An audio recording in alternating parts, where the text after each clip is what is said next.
Have we seen the ultimate cannon rush game? Can Maru get to another GSL Finals? And what actually is the difference between Holland and the Netherlands? All of these questions will be answered in today's episode of StarCraft Today. StarCraft Today. Your favorite StarCraft news show. Last Thursday, both semifinals in the GSL took place, with Gumiho vs Ragnarok being the first of the two. And in Game 1, we witnessed Ragnarok set the tone of the series with a very dedicated 11 Roach push-out, which dealt an astronomical amount of damage. Gumiho tried getting back in the game by dropping, but never truly managed to stabilize and eventually faltered under Ragnarok's pressure. The second game started with some Hellion Banshee pressure coming out of Gumiho, who decided to sacrifice his Hellions for 9 workers. This allowed him to stay close in eco with the Zerg, but lost him a powerful anti-run-by squad.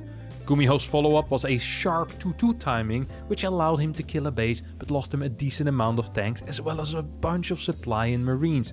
Ragnarok quickly launched a counter-attack and, due to the lack of tanks, managed to pick up the win in game number 2 as well.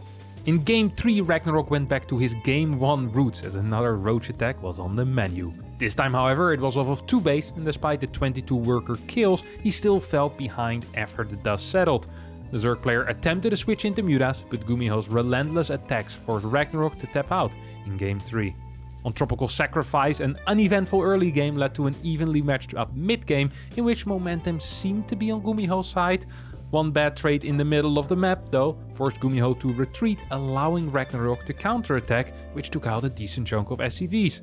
A couple of successful drops later, the game had flipped once more, with Gumiho taking a nice little lead, which he eventually cashed in with a maxed out army on the bottom side of the map, tying up the series 2-2.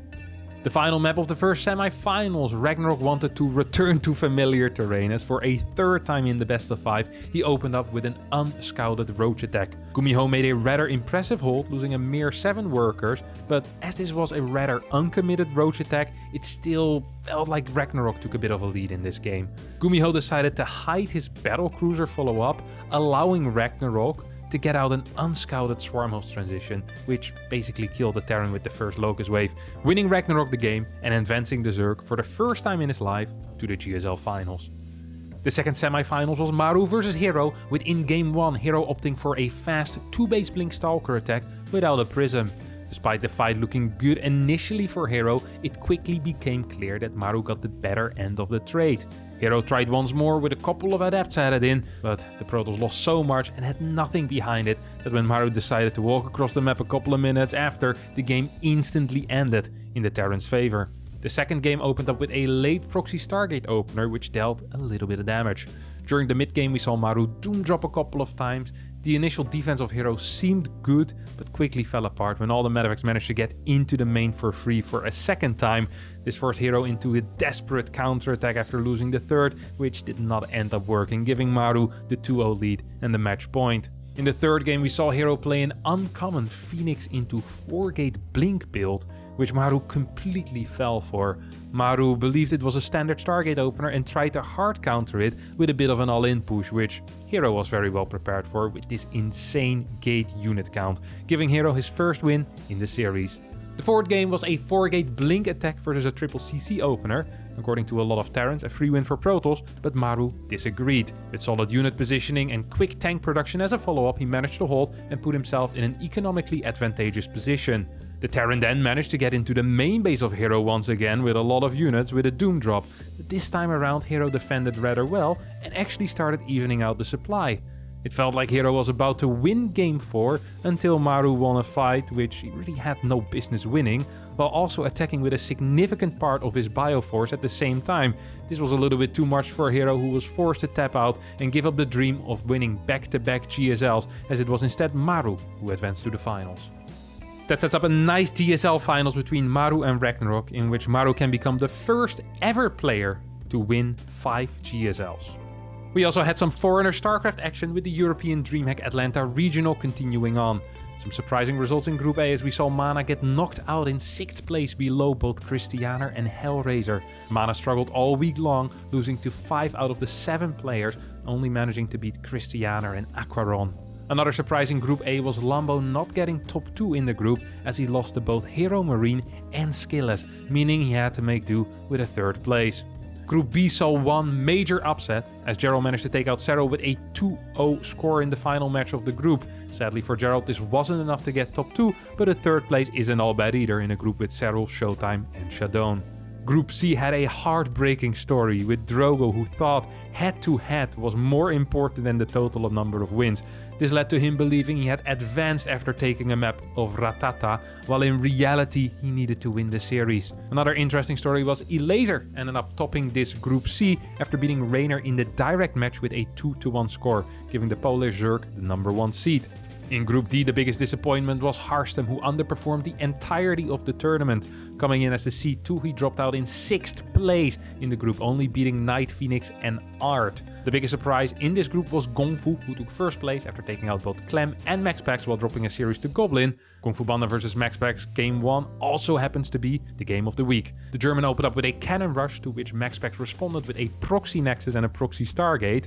Kung Fu defended the Void Ray successfully while tagging into Blink simultaneously.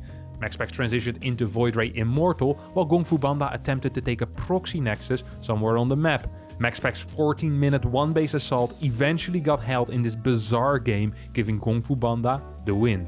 Over in America, we also had some surprising results, as in Group A, Akko managed to take out Trigger with a 2-1 score. The young Canadian Toss did still manage to get a 6-1 score overall by defeating Neep on the final playday, but it wasn't enough for 1st place, as Neep had a better map score and thus still ended up in 1st. In Group B, we saw Astrea only drop a single map in 7 matches, and that map was of course versus Scarlet, who got a comfortable 2nd place despite a surprising loss versus Patty-Mac in one of the earlier rounds.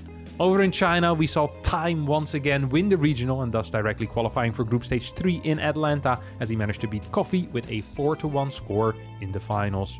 As always, we had 3 ESL Open Cups starting on the Sunday in Korea, in which Beyond destroyed Classic 3-0 in the finals. Over in Europe, Rainer vs Hero Marine was a tight series, in which we even saw Hero Marine go for an uncommon 3-Rex proxy, and a cheeky win in game number 4. In the end, that win wasn't enough for the Terran, as Rainer managed to take game 5 on Tropical Sacrifice against Hero Marine's 2-base all-in. In America, Beyond secured the double by destroying Solar with a 3-1 score in the final and taking his 2nd win of the week. That brings us to this week's clip of the week, where Upper Zelda discovers that you can't build auto turrets on certain types of terrain, and he wasn't too happy with it.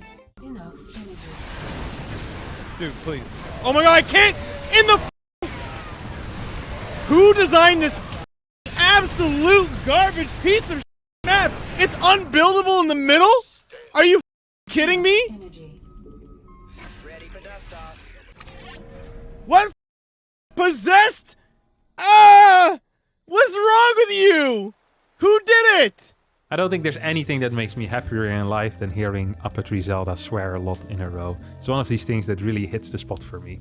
Alright, that brings us to the final question of the week, which is: what is the difference between Holland and the Netherlands? Well, Holland actually only is 2 provinces within the Netherlands, as I believe the Kingdom of the Netherlands is the actual name of our country, and we have North and South Holland, which is, well, 2 out of the 12 provinces. Sometimes though, when people talk about the Netherlands, even Dutch people will just refer to it as Holland. I'm not sure why. I guess because they're the most important regions, because I live there. Alright, that's going to be it for today. Thanks everyone so much for watching. I hope you did enjoy this. If you did, don't forget to hit the like button, subscribe to the channel, and say something nice in the comments as well. Nice video, Harstem. Thanks for making it. That was great. Alright, see ya. Bye bye.